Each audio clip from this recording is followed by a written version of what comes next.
We've seen very few players ever gain the level of hype and recruiting attention that Emoni Bates received as just a middle schooler. His first big jump in notoriety came when he was in 6th grade.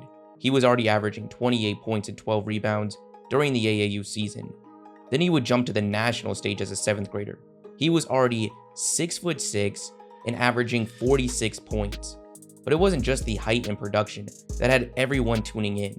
It was the skill set he possessed, scoring in a KD-esque fashion. By the time he reached 8th grade, the middle school ranks had become so uncompetitive, it wasn't even worth Emoni's time. He decided to forego the season just to focus on training individually. Ahead of his freshman season, we would get our first chance to see him at the highest level of high school aged basketball, the Nike EYBL, where he was already averaging 17 a game. He wasn't just a child prodigy anymore. NBA scouts were already paying attention, already planning their future race to the bottom to land Emoni in the draft. Now attending Lincoln High School, he would lead them to a state title, averaged 29 points and 10 rebounds, and again, as just a freshman, was named Michigan Player of the Year.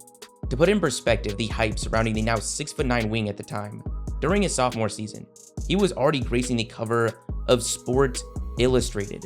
Now we've seen other high school phenoms do this, LeBron James, Jabari Parker, Andrew Wiggins, but no one has done that as a sophomore. He would average 32 points that season. Emoni Bates from Michigan is this year's Gatorade Player of the Year. He became the first sophomore ever to win the award. And live on SportsCenter, he would make his college commitment. Right now, I will be committed to Michigan State University. Then we reach his junior season. He comes in as the #1 recruit in the country, and in the eyes of many, by a mile. He would decide to transfer to Ypsi Prep Academy, a brand new prep school actually created by his father. There he would still put up a really solid 23 points, 6 rebounds, and 3 assists. But this wasn't quite the dominance we'd come to expect from Bates. As 24/7 Sports put it, he looks to have hit a bit of a roadblock in his development. The momentum for Bates seemed to be coming to a screeching halt. For the first time in the history of this recruiting class, we would see someone overtake his spot as the top recruit in the country on both 27 Sports and Rivals. That player was Jalen Duren. Then we would see a couple interesting decisions. In April, he announced he was decommitting from Michigan State and opening up his recruitment. In August, we find out that he's not even going to play a senior season. Instead, he's going to reclassify, deciding to go straight to college. In this new recruiting class, we would see him ranked 5th by 24/7, 4th by Rivals, 3rd on ESPN, only behind Chet Holmgren and Jaden Hardy, ahead of the likes of Paolo Banchero and Jabari Smith. Now, while there isn't any doubt that Emoni's hype wasn't at the place it was when he was making the cover of Sports Illustrated, winning Gatorade National Player of the Year at 15 years old, let's make it very clear. In the summer of 2021, just 2 years ago, Emoni was still being looked at as an elite prospect. NBA Draft Room is one of the top draft outlets. Let's take a look at some of the first mocks that featured Emoni Bates. His first appearance was actually in the 2022 draft, as they were projecting a change in the draft eligibility, meaning this mock actually combined the top prospects in both 2022 and 2023, and ahead of Jabari Smith, Chet Holmgren, Paolo Banchero, and yes, Victor Wembanyama. In their own words, was smaller KD Emoni Bates. We flash forward a year later, and just ahead of his freshman season, they were no longer expecting Bates to be in that 2022 class. And we also saw him lose his spot at the top of the mock. That now belonged to Wembanyama, who clearly held onto that position to this day. But we didn't see him fall too far. Right after him, they had Emoni. You can even see their justification in the screenshot. Emoni's opened up his recruitment and could even be looking at the professional route. He's still an elite prospect, but is no longer that #1 guy in his class.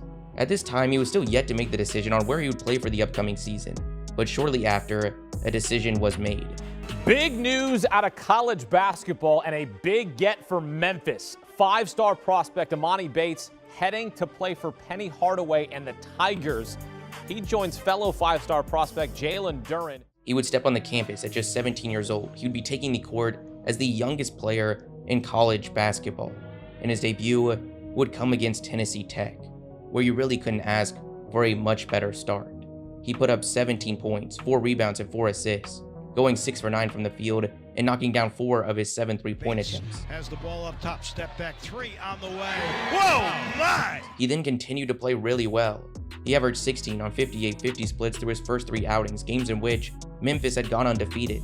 But unfortunately, the rest of his freshman season would be a much different story. That 17-point outing in his very first game would end up being his season high. By October, we already saw Shaedon Sharpe and Scoot Henderson jump ahead of him in the mock. Over the next 13 games, he would average just 9 points, shooting 35% from the field and 27% from 3. This was not good. In a matter of weeks, he had completely disappeared from basically every draft board. As Bates had gotten closer and closer to draft eligibility, concerns were creeping up and quickly. When he was 14 years old, there was no conversation about wingspan, defense, or playmaking. Time was in his favor, and he was one of not the most skilled 6'9" wings we'd ever seen at that age. But the desired development in those non-scoring aspects of the game just never came. He was thin, despite the height, lacked length, but even past the frame, we just never saw much as a playmaker or defender. Those flaws would be negated to a degree if he proved to be that generational scoring talent like he was once projected, but that projection was fading. Then at the end of the season, we would see him deal with a back injury that caused him to miss 12 games, only returning for the NCAA tournament for another 2 disappointing outings. So going into his sophomore season, with Bates now seeing his draft stock absolutely fall off a cliff. This just in, Emoni Bates, the top player in the 24/7 Sports transfer portal rankings, is headed to Michigan. Eastern Michigan. It'll be a homecoming for Bates, who will play in his hometown of Ypsilanti. A situation where he was going to have the free reign to do whatever he wanted. But then we saw the biggest bump in the road to date, before even taking the court. Emoni Bates, the former #1 recruit in the 2022 class, was arrested Sunday night in Superior Township, Michigan, after sheriff's deputies discovered a firearm in a vehicle he was driving. Now, Bates, who recently transferred from Memphis to Eastern Michigan, was charged with both carrying a concealed weapon and altering ID marks on a firearm. At this time, the sentiment that Emoni Bates' basketball career was over was becoming more and more common. He was already off draft boards for concerns on the court. Now potentially serious concerns off the court were added to the mix. A prison sentence was a true possibility. These were felony charges. Almost immediately, we would receive a statement from his attorneys to reserve our judgment. There was way more to the story. He borrowed someone's car, was pulled over, and a gun was located in the car.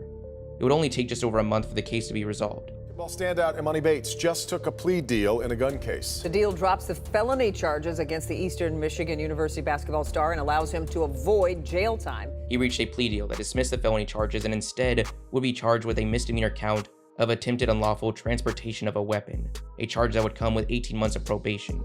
He issued a statement shortly after, saying the crazy thing about living your life on stage is the inability to escape judgment and experience the growing pains of life as a normal adolescent privately.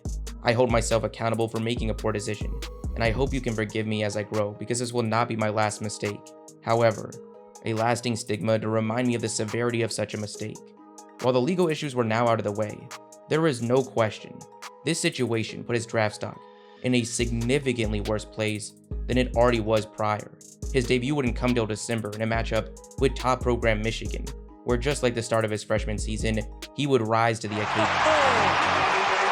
He's putting on a show. Detroit on the run. No, but look at the follow. Emoni Bates. There's Emoni Bates. Throws it down. Yeah, what a bizarre ending. Bates for 3. Yes. He dropped 30 points and 5 rebounds, shooting an incredible 13 for 19 from the field and 3 for 6 from 3. An amazing start that just made things a lot more interesting. Now, he wouldn't quite live up to that level of production over the course of the rest of the season. Inconsistency defined the year for him. He averaged 23 and 6, shooting 41% from the field and 33% from 3. But despite the lack of efficiency, a lot more confidence was reinstituted surrounding his scoring ability. For every 1 for 12 game, or 2 for 17 game, yes, he actually did that. He had a 43-point game going 15 for 23, a 35-point game going 14 for 26, a 36-point game going 13 for 25. It was in these contests we were seeing signs of the player that was once considered one of the best prospects the game had ever seen. Remember, despite being a sophomore, he was only the age of a freshman. We were seeing other freshmen such as Keontae George and Nick Smith still considered top prospects despite a lack of efficiency, but that wasn't happening for Bates. The concerns surrounding nearly every other aspect outside of scoring were still there. It was rare to see a draft board or mock draft with his name even listed. Going undrafted seemed more likely than not.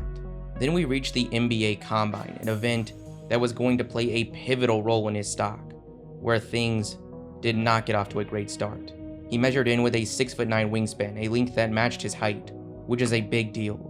As odd as it may seem at first, wingspan can be the difference between being a lottery selection and going undrafted. A wingspan around your height is deemed a massive negative in the sport, and especially during the prospect evaluation process. For perspective, this is a shorter wingspan than 6'1" Donovan Mitchell and 6'2" Marcus Smart.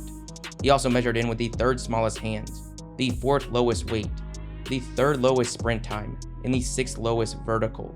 These are truly some of the worst combine measurements we have ever seen from someone standing at 6'9". But luckily, it really wasn't much of a surprise. These were terrible, but everyone was kind of expecting that. So somehow, despite those numbers, he ended up helping his stock at the combine, and in a big way. It was on the back of one thing in particular: shooting. He had the second best on the move shooting score, the fifth best off the dribble score, and the sixth best spot up score. Despite all the negatives, he had solidified his placement as one of the most talented players in this class. But even with that being the case, after leaving the combine, he was still far from guaranteed to hear his name called on draft night. Buzz was picking up, but he had only advanced from unlikely to get drafted to maybe. So we go to the draft. The first round goes by, and unsurprisingly, no one takes a shot. Halfway through the second round, it's not looking good. Still nothing. But then, with only 10 selections left. With the 49th pick in the 2023 NBA Draft, the Cleveland Cavaliers select Emoni Bates from Eastern Michigan University. There were high highs, low lows, but the story of Emoni Bates wasn't over. He made it to the league, and the first step in that journey was the NBA Summer League. No one knew what to expect, but he played better than even the biggest Bulls were projecting. He averaged 17 points and 6 rebounds, shooting 44% from the field, and most notably, 40% from 3, taking nearly 8 attempts a game. He also held up on the defensive end at least okay. He was legitimately one of the top rookie performers and played a massive role in the Cavaliers eventually taking home the Summer League title. He was just getting better and better as the week went on. We were clearly seeing the confidence rising, and he would end up coming home with all Summer League team honors. The hype is starting to roll back in, excitement is on the rise, and right now it feels justified. But while things are trending in the right direction for him, while things are way better than anyone could have ever imagined in September, Bates still has a lot of work cut out for him. The next big hurdle is just making the Cavaliers' main roster and actually getting on the court. Just so we're clear, right now that's far from a guarantee. He's only on a 2-way contract. Most of the minutes we'll see from Bates this season will likely be in the G League. It might have been a different story if the Cavaliers weren't in a position where they're trying to compete at the top of the league, but they are. The Cavaliers also just brought in multiple free agents that play potential positions for Bates, making a role for him even harder to shell out. Right now they've got a group of Garland, Mitchell, LeVert, Strus, and Okoro on the wing, and Jared Allen, Evan Mobley, Dean Wade, and Niang in the frontcourt. We don't usually see rotations extend too far past 10 players, and for whatever little minutes are left, Emoni faces even more competition. He was far from the only Summer League standout for the Cavs. Both Sam Merrill and Isaiah Mobley were equally, if not more, impressive. To add on to the list of roadblocks, a small role will likely extract little to no value out of Emoni's game. We're unlikely to see the day where he's just a productive role player. He needs a significant portion of the offense to succeed, considering both his strengths and weaknesses. If he isn't scoring the ball, he's very likely to be a negative presence on the court. Moral of the story: the path to an NBA role is not an easy one, but he has a game set up really well to dominate a setting like the G League.